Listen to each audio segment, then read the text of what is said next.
নওগাঁ কর্তৃক আয়োজিত আজকে এই আবেদন উপজেলা নির্বাহী অফিসার নওগাঁ সদর উপজেলা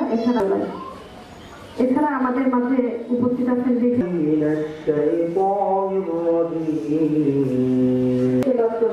অনুরোধ করছি উদ্যোক্তা সৃষ্টি করার যে প্রবণতা মহিলা এবং উৎসবের অংশ হিসেবে আমাদের জুলাই থেকে ডিসেম্বর পর্যন্ত আমাদের অনুষ্ঠান আমার সামনে আজকে এই মেলার এবং গীতা পাঠ করবার জন্য অনুরোধ করছি তরিস্ময় রায় লম্বা হলে তো খুব খারাপ।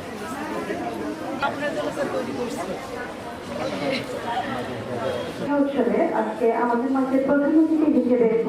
এলাকার ঘোরাফেরা না করে সকলে নিজের স্থলে অবস্থান করেন।